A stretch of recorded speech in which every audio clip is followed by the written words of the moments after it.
I'm a 26-year-old woman, and I've been living in the house I inherited from my mom. It's a modest, comfortable place filled with memories. I was really close to my mom, and after she passed away 2 years ago, this house became my sanctuary. It's not just a house, it's a part of my mom's legacy. She left it to me in her will, and I've been living here alone since then. I pay all the bills and handle the upkeep myself, which gives me a sense of independence and pride. About a year ago, my dad started dating a woman he met online. Her name is Anna. At first, I was genuinely happy for him. My dad was lonely after losing my mom, and I thought maybe this was his chance to find happiness again. But things started moving really fast. Within 3 months of dating, Anna moved in with my dad. I didn't think much of it, since it wasn't my place to interfere with his relationship.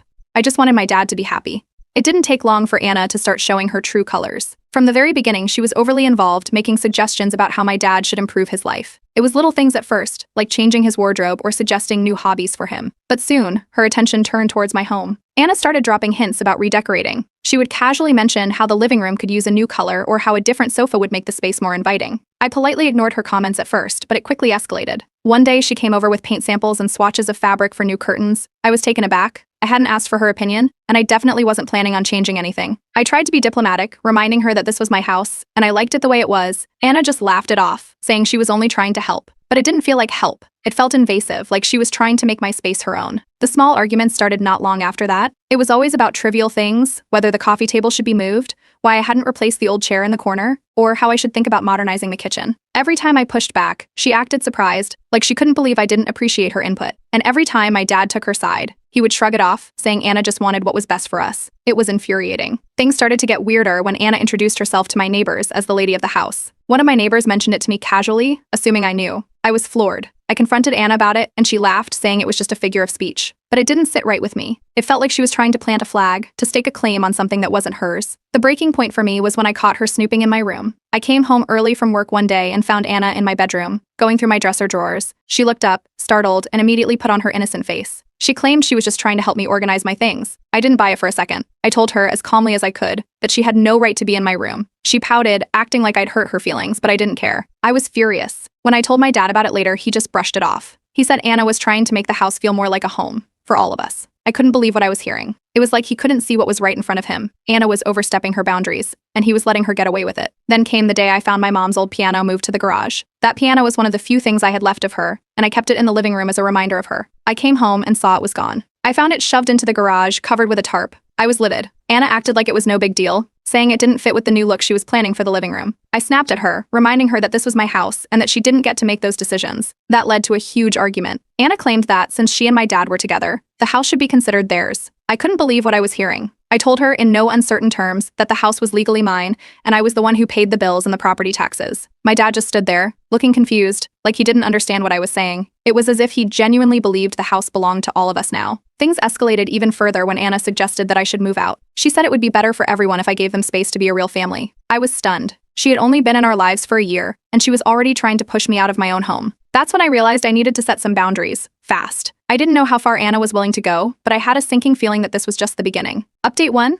So, I got home from work one day, and right away, something felt off. There was a white van parked outside the house with locksmith services written on the side. At first, I thought one of the neighbors was getting their locks changed. But as I walked up to my front door, I noticed a man fiddling with the lock, my lock. I asked the locksmith what he was doing, and he seemed a bit startled to see me. He said he was here to change the locks, per Anna's request. I was stunned. Why would Anna be asking to change the locks on my house? I told the locksmith to stop immediately, and that he didn't have permission to make any changes. He seemed confused, but he stopped working and stepped back. Just as I was about to call Anna, she came out of the house, acting completely nonchalant. I asked her what was going on, and she gave me this sweet smile, saying she was just trying to make the house safer. According to her, there had been break-ins reported in the neighborhood, and she wanted to be proactive. I couldn't believe what I was hearing. I pointed out that it wasn't her call to make, and that she didn't have the right to change the locks without my permission. Anna's smile disappeared, and she switched gears fast. She started getting defensive, saying she was only doing it for our safety and that I was being unreasonable. Right at that moment, my dad pulled into the driveway. He got out of the car, looking confused when he saw the locksmith and us arguing on the porch. He asked what was happening, and before I could get a word in, Anna launched into her version of the story. She was almost crying, saying she was trying to protect us and that I was overreacting for no reason.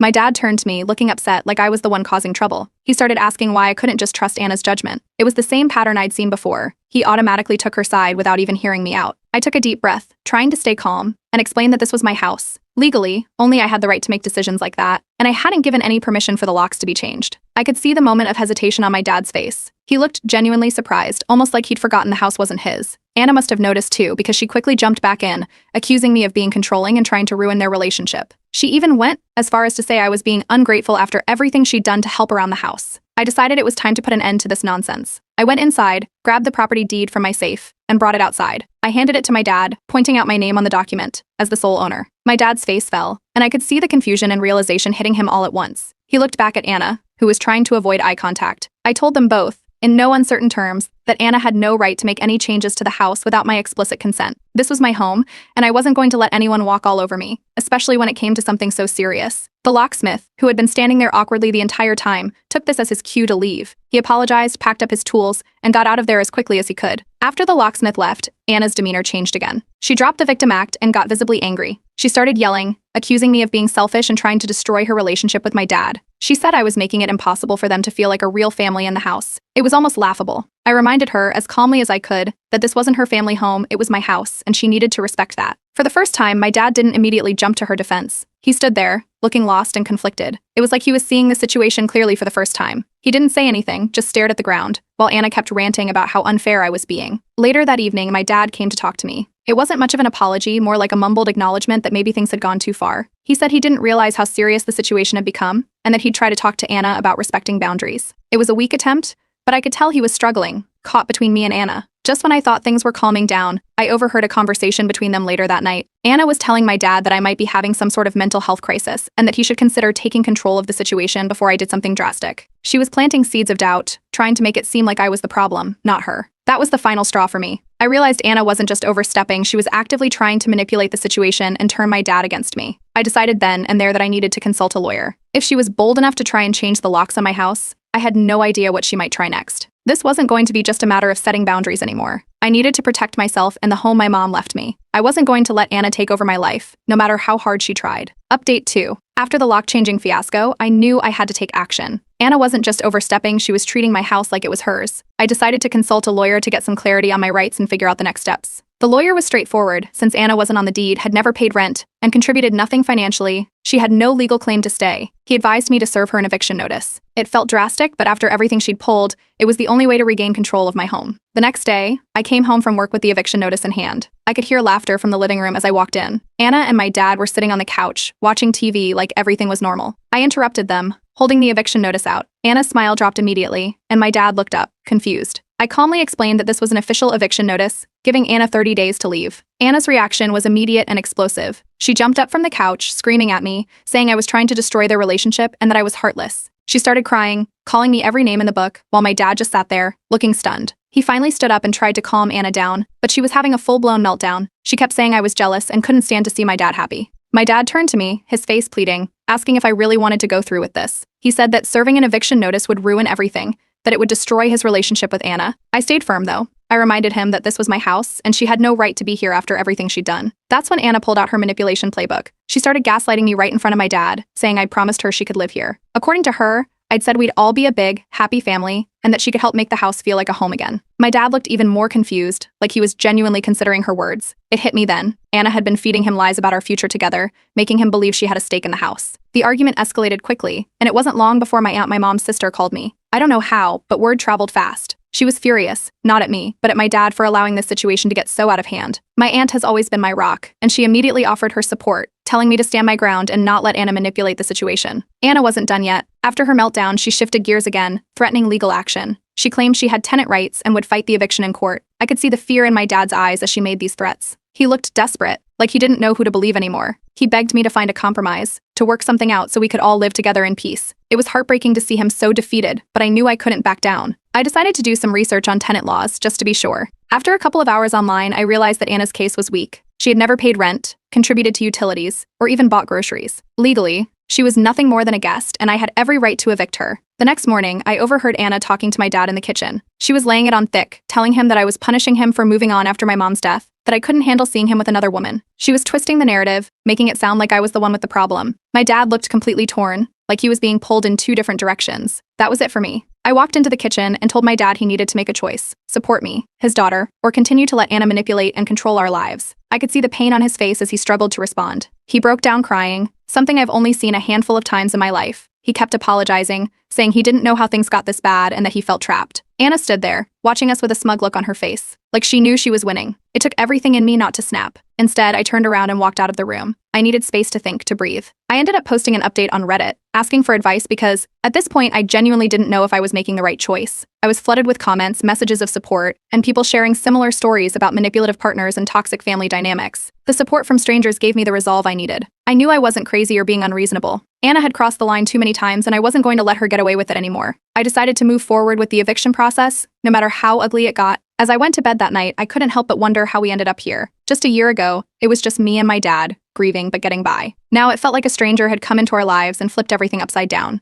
But one thing was clear: I wasn't going to let her take what was mine. The fight was just beginning, and I was ready for whatever came next. Update 3. I knew things were going to get worse, but I didn't expect it to escalate so quickly. Not long after I served Anna the eviction notice, I received a court summons in the mail. It was from Anna, claiming tenant rights. She was trying to fight the eviction by insisting she was a legal tenant in my home. My stomach dropped when I read the court documents. According to Anna, not only was she a tenant, but she was also accusing me of harassment and creating a hostile living environment. I immediately called my lawyer. He reassured me that this kind of case was weak, especially since Anna had never paid rent or contributed financially to the household. Still, the fact that she was willing to take it this far made me realize just how deep her manipulation ran. I was dealing with someone who wasn't going to back down easily. The next time I saw my dad, he was in full panic mode. He begged me to drop the case, saying we could find a way to make this work without going to court. He looked so desperate, like he was caught in the middle of a nightmare. I could see he still didn't understand the full picture. He actually believed Anna when she said this was all a big misunderstanding. He kept insisting that if I just talked to her, we could sort it out. I told him I wasn't backing down. This wasn't just a misunderstanding, this was Anna trying to steal my home from under me. I knew I needed to gather evidence to prove that Anna was never a tenant, just a guest who overstayed her welcome. I pulled up records of every utility bill, grocery receipt, and property tax payment from the last year,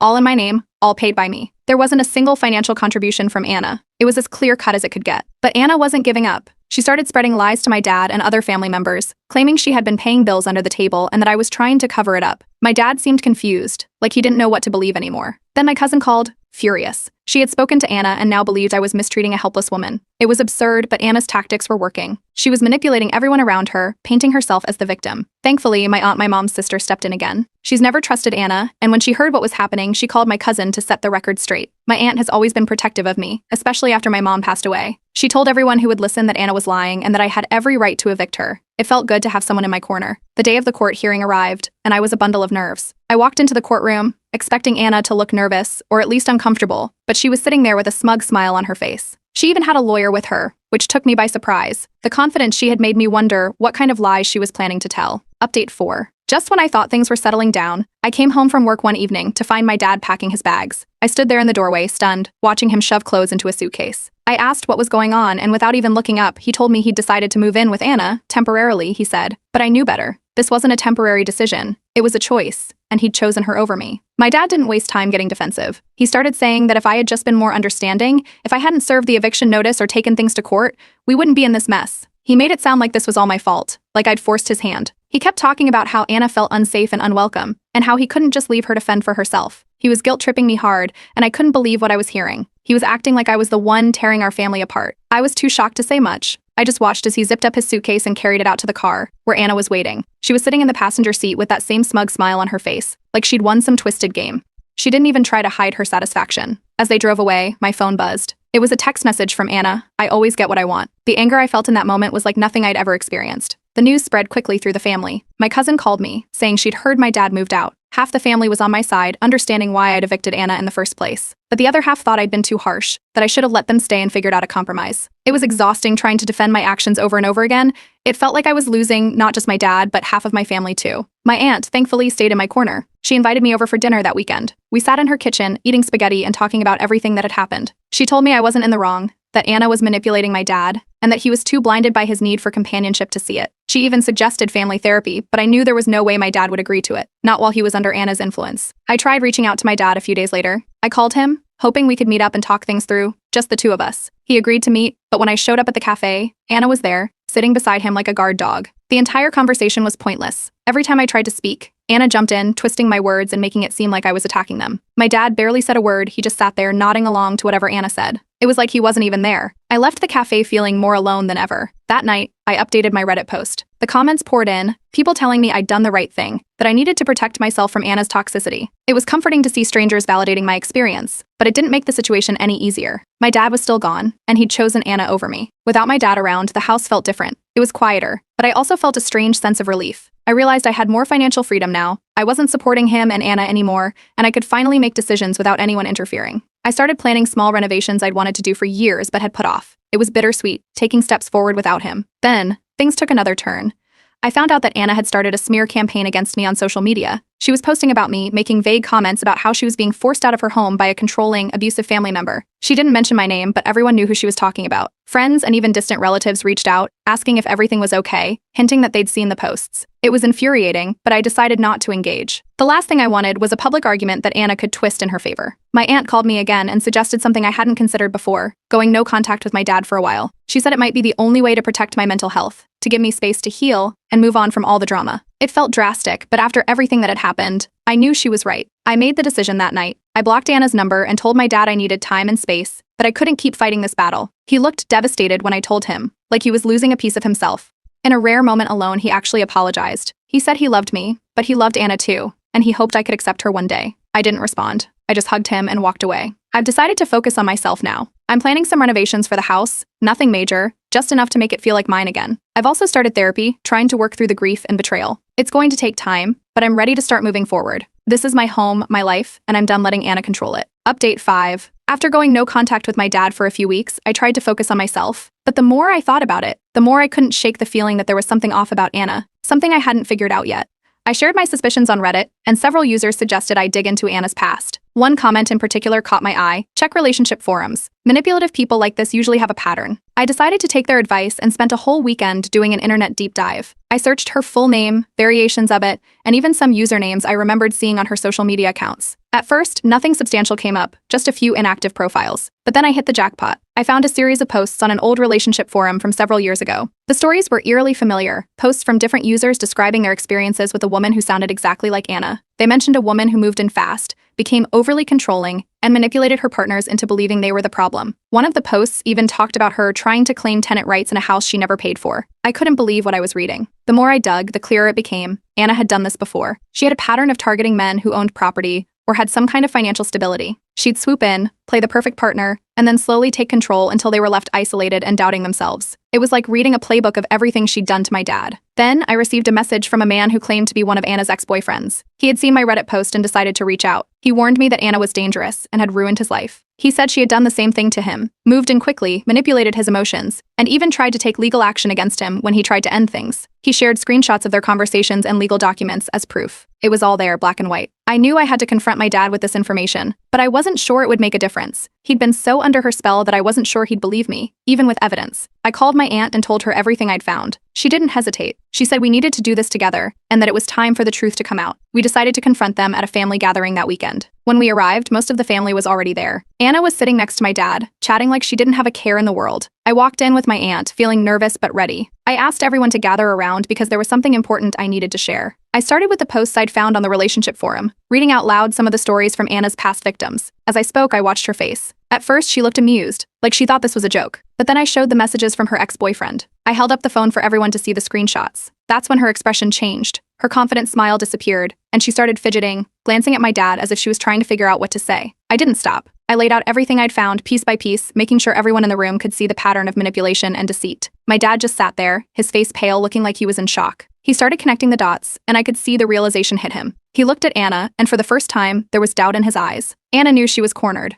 In a last-ditch effort, she stood up and started yelling, accusing me of trying to sabotage her, saying I was just jealous and couldn't handle my dad being with another woman. But the family wasn't buying it anymore. They had seen enough. One by one, they started to back me up, telling her to leave, saying they didn't want her there anymore. Anna's face twisted with anger. She grabbed her purse and stormed out, screaming that I'd ruined her life and that I'd regret this. The room was silent after she left, everyone just staring at the door she slammed behind her. My dad broke down. He put his head in his hands and started crying, saying he was sorry, over and over again. He admitted that he'd been blind, that he'd ignored all the red flags because he didn't want to be alone. It was heartbreaking to see him like that, but it was also the first real conversation we'd had in months. We sat there for a long time, talking honestly for the first time since this whole nightmare started. We decided to try therapy together. It's going to take time to rebuild our relationship, but for the first time, it feels like there's hope. I blocked Anna's number the moment I got home. I didn't want to deal with any more of her drama. A few days later, I got a new message from an unknown number. It was a cryptic threat, clearly from her, saying I hadn't seen the last of her. I didn't respond. I just blocked that number too. I'm done playing her games.